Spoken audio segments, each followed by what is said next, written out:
Harihi Om. Sahana Vavatu, Sahanau Bhunaktu, Sahaviryan Karabhavahai, Tejasvinavadhitamastu Vidvishavahai. Om Shanti Shanti Shanti. Om Jaya Shri Krishna Chaitanya Prabhu Nityananda, Shri Advaita Gadadhara Shrivasadi Gaura Bhakta Vrinda. Hare Krishna, Krishna Krishna, Hare Hare, Hare Rama, Rama Rama, Hare Hare. So now Mahabharata, we're at the Battle of Virat. So Arjuna now has already come out. The battle plan was that all the great heroes would stand with half the army, and Duryodhana would take the other half and escape with the cows. So Arjuna then immediately drove in between the cows and Duryodhana's army and turned the army back. And so the cows then fled to the city, and Duryodhana then went to meet with the others in the army. And so then after this, then all the different sages and everything, all the demigods, they came to watch the fight. And so now Arjuna has been fighting for some time, and now he's looking at Drona and he's considering now maybe let us fight with him. Because before Drona had asked, he gave him a benediction, he'll be the best, but he also said that, but I have one request, that if we ever do end up on the battlefield on opposite sides, that he would fight with him. Right? Because otherwise then you see is that who can fight with him? So Arjuna being the best, he would be the only worthy opponent. And so knowing so much, you like to be able to use it. Arjuna looked around at the routed army and saw Drona. Feeling affection for his teacher, he ordered Virata's son to drive his chariot towards him. "O Prince, Drona is always worthy of my worship.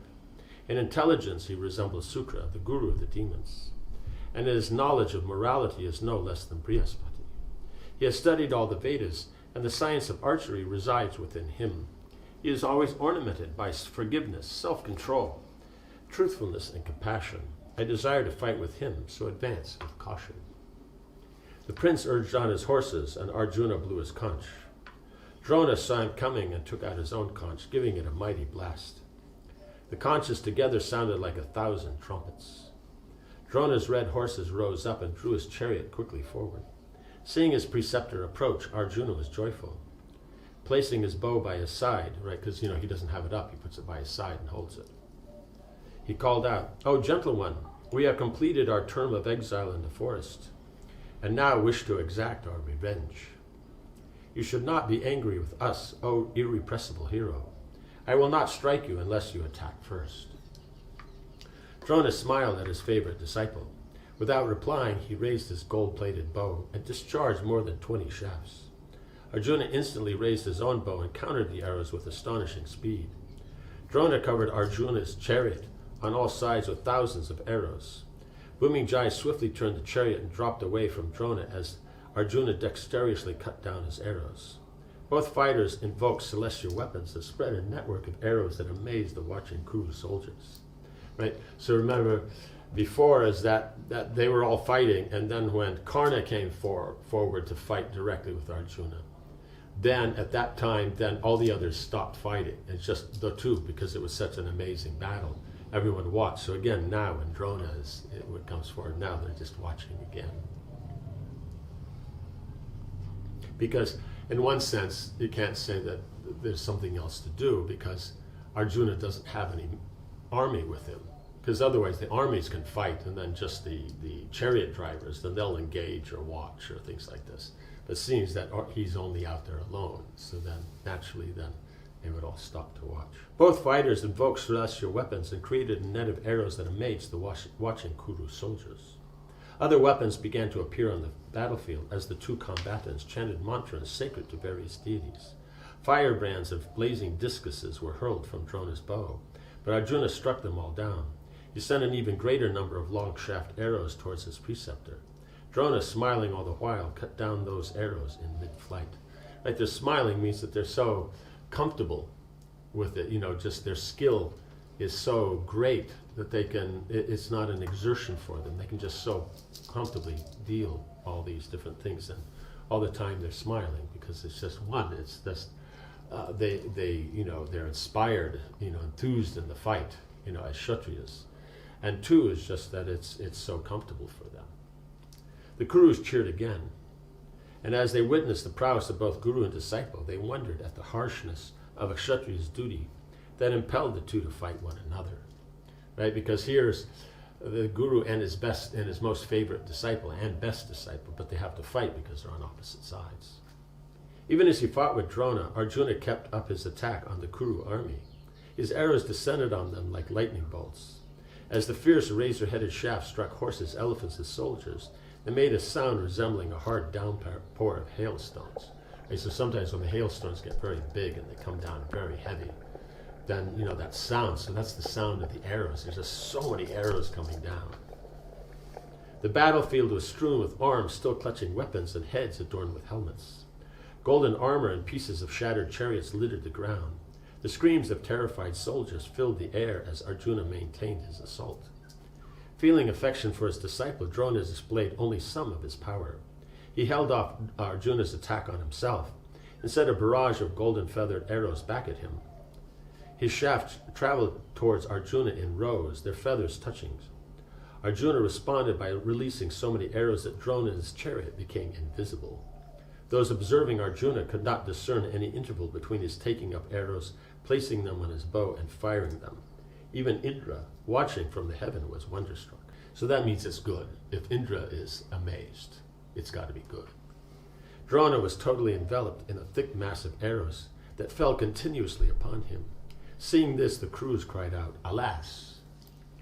Ashwatthama was infuriated, and he rushed at Arjuna, bellowing out a challenge. The Pandava turned towards him and offered Drona a chance to retreat. Ashwatthama, highly skilled in battle, released an arrow that cut Arjuna's ever-twanging bowstring. The deities in the sky beheld this superhuman feat, exclaimed, "Well done, bravo!" Ashwatthama succeeded in wounding Arjuna with a number of sharp-pointed shafts decked with concha feathers. Because remember, as Arjuna wasn't trying to injure Drona. They were just fighting and comparable whatever they were doing. So he was countering whatever Drona was doing, and Drona wasn't showing his full strength. And so therefore there's extra ability left that he was still fighting with the army. But then at one point he sent a shower of arrows that just, you couldn't even see his cart. So then Ashwatthama, he's angry. So then he's coming out and fighting, more strongly. Arjuna laughed and restrung his bow. A furious fight ensued between the disciple and son of Drona, which made the bodily hairs of the heroes who were watching stand erect. It resembled a clash between two maddened elephants. They struck one another with burning arrows that looked like serpents hissing through the air. But Ashwatthama's arrows quickly became exhausted as Arjuna fought on, his own supply being inexhaustible by the fire god's boon. Right, so even though he's fought, with the original point with Duryodhana and hit that and routed them, then he fought with the army. Then Karna came forward. He fought with him. Then he went back. Then he fought with Drona, and then start with Ashwatthama. He has unlimited arrows. Well, then Ashwatthama, then his arrows ran out. As Ashwatthama withdrew from the fight, Karna returned and twanged his bowstring. The crash like thunder, right? So he was defeated, but he being a very strong Kshatriya, he's not about to let it go. But with him, it's more about pride rather than just purely the Kshatriya honor, right? The honor is that if it's your duty, but there are others there. But he also has that aspect. Arjuna gazed at him with coppery red eyes, hoping to kill him. He fired thousands of arrows in his direction. He then called out, "Well, Karna, the time has come for you to make your own boastful words. Make good your own boastful words. Many times you have vainly stated that there are none to equal you in battle. Fighting with me today, you will know your own strength and will never again disregard others. Without ever considering piety, you have given vent to many harsh words. Try your best to make good those insults you offered me in the assembly. You cannot defeat me. Now reap the fruit of your insult to Draupadi." Only virtue restrained me that day from extracting a terrible vengeance. Today you will feel the force of my restrained anger, held in check these last 13 years. Fight Sintua One, and let all the Kurus watch as you perish. Karna sneered. Prove yourself in battle, Partha. Right? He already defeated him already, just, some minutes before. Maybe whatever it is, some short time before, he already defeated him. And then he's sneering, prove yourself in battle. It's like, how many times is he going to do that? The world knows that your words exceed your deeds. As a result of your weakness and inability, the Kauravas have forced you to suffer. So that's the thing, he takes dharma as weakness. Like that. His whole thing is just show prowess. Because if they had followed his, he would have already been killed by Bhima. Do not bother to make excuses. Now we will all see your power when I strike you with my irresistible weapons. Even if Indra's self came to fight on your behalf, you would not escape. Right? That's already saying it. See, Arjuna just mentioned that, you say all these things, and, now we're upset, now we're going to, but he always says these things, stronger. Even Indra couldn't this and that. Arjuna was derisive. You have always fled from me, and thus you still live to utter these empty words, right? Because he flees. So then, even today, when you saw your brother slain, you fled. What power were you showing then? Bending the Gandiva into a semicircle, Arjuna quickly fired dozens of armor-piercing arrows that shone like fire. Karna, delighted to receive those shafts with his own, intercepting every one. Again, a network of arrows spread out between the two fighters. Karna released searing shafts with unerring accuracy and pierced Arjuna's arms and hands. Unable to tolerate the attack, Arjuna cut Karna's bowstring with a crescent-headed arrow. Karna replied with a number of arrows that made Arjuna lose hold of the Gandiva. Quickly regaining his composure, Arjuna sent razor-headed shafts at Karna that cut his bow to pieces. Karna took up a fresh bow and released a fierce steel arrow resembling a lance. But Arjuna struck it down even as it left Karna's bow. 5 or 6 powerful fighters came up to support Karna, but Arjuna slew them all. The Pandava drew his bow back to his ear and fired 4 steel shafts that killed Karna's horses. Then another powerful arrow struck Karna on the breast, making a sound like an explosion. The arrow pierced Karna's armor and penetrated into his body. He lost consciousness and fell sideways in his chariot, whereupon he was quickly taken into another chariot by his charioteer and carried away. Right? So his horses were already killed, so he couldn't move. And so he struck him and he went unconscious. But the charioteer, because his business is to protect the warrior, and the warrior's business is to protect the charioteer. So the charioteer here then picked him up and took him to another chariot. Arjuna and Bhumijaya scoffed at the defeated Karna. Arjuna then looked around and said, right, so this is the second time directly on the same day he's defeated him, and said, take me to the place where you see the emblem of the golden palmyra. There stands, Palmyra, the Palmyra. There stands our grandfather, Shantanu's son, looking like an immortal. He too desires to fight with me. Right, because he's the best, and they're the best, so they want to fight with him just to. So they're not trying to injure each other, they're just using their skills, and variety and all that, because otherwise where do you get to use these skills? There's no one good enough. Bhumijaya was exhausted. Gasping for breath, he replied, I do not think I can continue guiding your horses. My mind is confounded and my limbs are weak. It seems as if the 4 quarters are melting from the power of the celestial weapons you and the Kurus have released. I am beside myself with the sight and smell of flesh and blood.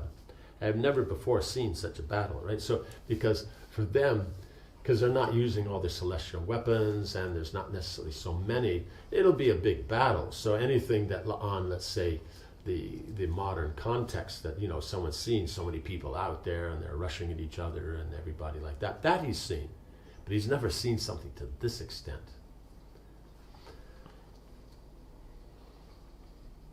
The clamor has deafened me, and I feel stupefied. The twang of the Gandiva like repeated thunderclaps, and your lightning bolt arrows have rent my heart. I am consumed by fear. It appears as if the earth is shifting before my eyes, and I am losing my vitality. Arjuna consoled the prince. You are a prince in the Matsya line.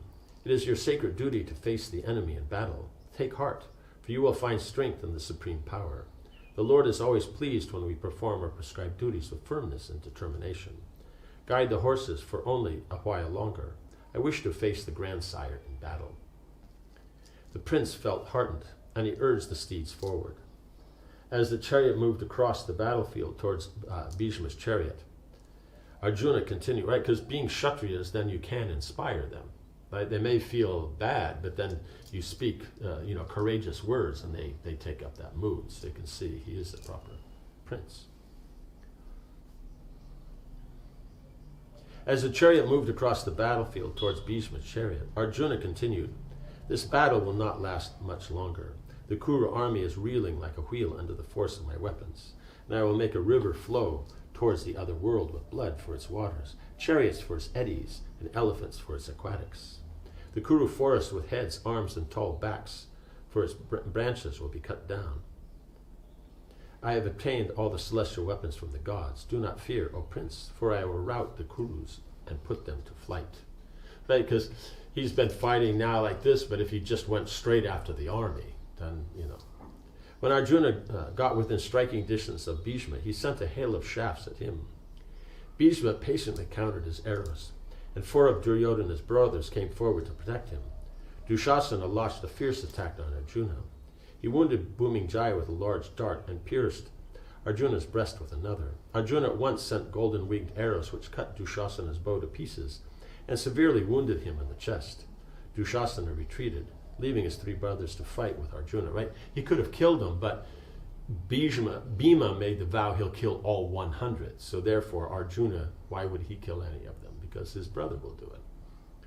Each of them were similarly injured and had to retreat. So the other 3 brothers also. At Bhishma's command, thousands of Kuru troops surrounded Arjuna and assailed him. The Pandava spun around in his chariot with his bow constantly drawn in a circle. Sometimes he shot with his left and sometimes his right arm. Blazing arrows went in all directions, and the Kuru force was torn apart.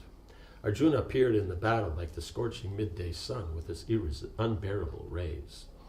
Kuru horses leapt down from their cars and fled, throwing aside their weapons. Kuru heroes leapt down from their cars and fled, throwing aside their weapons. Horsemen turned and drove their horses away in terror. The Kurus retreated with difficulty, falling over the bodies of men, elephant, and horses, right? So they're going to follow the other ones, but then there's so many dead ones also, so it's not working so well. Because then that's what he said, it's the last thing. So he's the last hero that he's fighting with. So with him, then the whole army will attack. And then with him attacking, right, because he's the general there. And so with the general, all the army will come along. The others might come out and fight individually, but when you fight with the general, you fight with the army. And so therefore then they all come forward, and so he just wipes out the army. Duryodhana, Karna, Kripa, Drona, and Ashwatthama then rushed towards Arjuna together. They covered it with so many arrows that no part of his body was visible. Even amid that onslaught, Arjuna maintained his calm and invoked the Agnyastra, summoning the fire god's invincible power. That weapon sent hundreds of thousands of flaming arrows and darts at the Kurus and drove them back. Arjuna then saw Bhishma standing before him on his chariot. Ganga's son was smiling. In his shining coat of mail, he shone like a white mountain at sunrise. He lifted his golden-plated bow and fired a dozen arrows, which struck the roaring monkey on Arjuna's banner, shooting it at Hanuman. Pushing aside the affection he felt for the old Kuru leader, Arjuna sent a huge dart that broke down the white umbrella over his head, right? Because otherwise, you see, he didn't do that he didn't kill his charioteers, his umbrella, because these are all points of respect. But now he shot at his flag, and that's Hanuman there. So he knocked down his umbrella. He quickly followed it with arrows that severed his flagstaff and killed the 2 warriors protecting his flanks. Arjuna wounded Bhishma's horses and brought his chariot to a halt. So he didn't kill them, he just wounded them, so they stopped. Bhishma became angry and he began to invoke divine weapons. A massive hail of arrows, darts, and spears fell blazing from the sky. Arjuna instantly checked the attack with his own celestial missiles. He counterattacked Bhishma with volumes of arrows that sped towards him. Bhishma received Arjuna's assault like a hill receiving a cloud. He dexterously cut down all the arrows as they flew, and they fell in pieces to the ground. The battle between Arjuna and Bhishma raged fiercely for some time as the Kurus watched in amazement. It seemed as if Indra were contending with Bali, the Asura king. Neither side paused in the fight. Arjuna's Gandiva had become a circle of fire, and Bhishma danced on his chariot like a youth. For the Kshatriyas, then they're so inspired in all this, so then they are able to do everything very, even though he's the eldest there, then he's dancing like a young person. Finally, Arjuna succeeded in baffling Bhishma with a mystical weapon that sent an uncountable number of golden-winged arrows in repeated waves. So generally you chant mantra and then it sends so many arrows, like you chant one and it goes into 50,000 or 100,000 arrows. But this is the mantra sends them in waves. So you have that many coming, then again, like this. So yes, so that's a very, how do you say? It's a special, as we said, and, mystical weapon. Bhishma fell back on his chariot, and seeing his opportunity, Arjuna severed his bow with a razor-faced arrow. Immediately after that, he shot 10 steel shafts with head, shaped like calves' teeth. Those deadly arrows pierced Bhishma's breast. The Kuru chief was stunned, and he stood leaning on the pole of his chariot for some time. Seeing him senseless, his charioteer turned the chariot and carried him away. Okay, so how the rest of the battle unfolds, we'll see in the next class. Om Hare Krishna, Krishna Krishna, Hare Hare, Hare Rama, Rama Rama, Hare Hare. Jai Srila Prabhupada ki jai.